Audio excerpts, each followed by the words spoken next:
Friends, hello to all. Today I want to return to one of the subscribers' favorite topics. Today, we will talk about the handicraft production of weapons in the legendary Pakistani city of Dara Adam Khel. Gunsmiths in this city have been practicing their craft for over 100 years. We can find a mention of the workshops in the book History of the Northwestern Province from 1920. I quote, "The villages on the pass are famous for a strange industry, the exclusively handmade production of rifles and ammunition, especially rifles, that look so similar to the products of European arsenals that they deceive everyone except experts. They are traded all over the border." It is not known exactly when the production of weapons began in Dara Adam Khel, but it is believed that it was created by immigrants from the Punjab. That is, local residents provided housing for gunsmiths and began to trade weapons, and visitors create them. At the beginning of the 20th century, production was dispersed, and there was no single market for weapons. After Pakistan gained independence, they started trading in one place. Also, the locals say that the first gunsmith who arrived in the city were a deserter from the British Army. The local tribes were happy to have the opportunity to learn from the experience of an English master. If initially gunsmiths did not skillfully copy English guns, then gradually whole family clans that began to purchase press, machines, and other equipment. At the moment, according to many experts, Dara Adam Khel is considered the largest illegal arms market in the world. 75% of the population is involved in the arms business, which keeps the city's economy. It consists of one main street, along which there are many shops selling a single commodity: firearms. The arms business in Dara Adam Khel began in 1897 and is mainly controlled by the Afridis, a Pashtun tribe living in Pakistan and Afghanistan. The city has its own laws, which are different from the rest of Pakistan. Local craftsmen can replicate almost any firearm that has ever existed, from World War II German pistols to modern anti-aircraft guns. All these weapons are made from scrap metal, based on manual labor and with the help of primitive tools. And here weapons is also checking. Each shops have shooting ranges on the roof. The technology used to produce these high-quality replicas is passed down from father to son, keeping the family business going for generations. The locals are proud of their weapon-making traditions.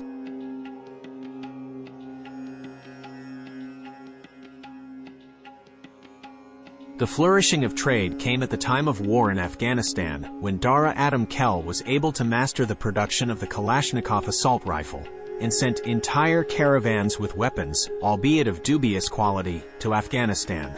At present, the life of gunsmiths has become much harder. The demand for artisanal weapons has fallen. Many Pakistanis prefer imported weapons, and the authorities have tried several times to crack down on handicrafts. In 2007, a military operation took place in Dara Adam Khel, due to which the entire market was closed for almost a year. Many gunsmiths have moved. Here's what Shahjahan says. "I have been working here since 1965, when I came here as a teenager. My cousin was the first person to copy the world-famous Holland & Holland double-barreled shotguns. He passed on his skills to his two sons, who have now left Dara forever. I've been making these guns since day one, but now it's a hard time for me. Only enthusiasts and very rich people buy these guns. Pakistan is a small market, and the local quality is not up to international standards. We use locally made steel, which is not really suitable for us. We also lack technical innovations, so our pistols are not as reliable and durable, although many gun shops are as old as Holland & Holland." Another comment about the quality of handicraft weapons was given by Farid Shah, who manufactures Kalashnikovs and shotguns. "Our weapons cannot compete with Russian, Chinese, or even Pakistani weapons. Weapons hand-assembled from ordinary steel cannot compare with weapons produced in a well-equipped factory from quality steel using modern machine tools. Also, there is no standardization in local workshops, and if some part breaks, then finding a proper replacement for it is a big problem, and the weapons have to be thrown away." It is important to understand that the village was originally located in the so-called tribal zone, territories for which laws were not valid, which contributed to the flourishing of the arms trade. The British were unable to subdue these independent tribes. After several brutal sweeps, the British came to the conclusion that it was easier to negotiate than to fight. Therefore, by the end of the 19th century, the British created a special zone where the hill tribes retained self-government. Even when Pakistan gained independence, the authorities decided not to go on the rampage and retain self-government. But time passes, and in 2018, the tribal territories were essentially abolished, as they were united into the province of Khyber Pakhtunkhwa. Such a political move was reflected in the city. The leaders of the tribes are unhappy with this decision because they are used to living freely, according to traditions, and, in principle, are no longer able to integrate into the new system. The arms industry has hit a dead end. The entire industry has remained illegal and unregulated in any way, and attempts to bring production out of the shadows and legalize it are not successful. Several times, individual gunsmiths received licenses, but they were soon cancelled. I quote the words of Shah Nawaz Africa. "I got a license when we started production and it was cancelled.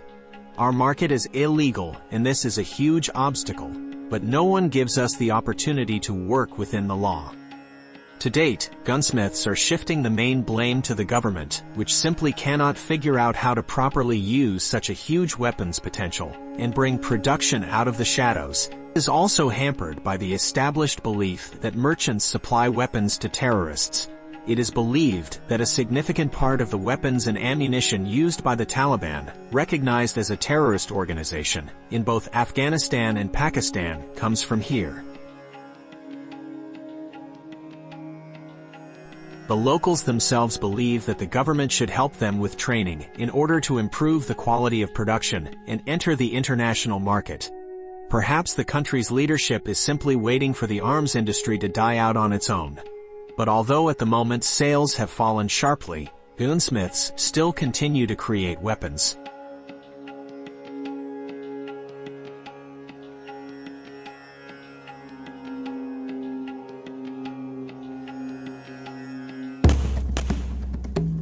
I suggest you watch our new video on how gunsmiths work and create handicraft weapons in the Philippine city of Cebu.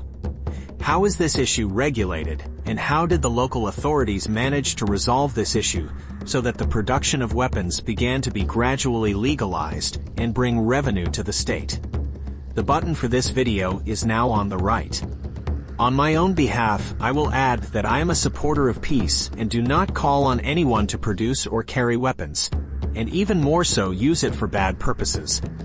And that's all for today. If you like this video, please like, subscribe to the channel, and be sure to leave your opinion in the comments. Bye.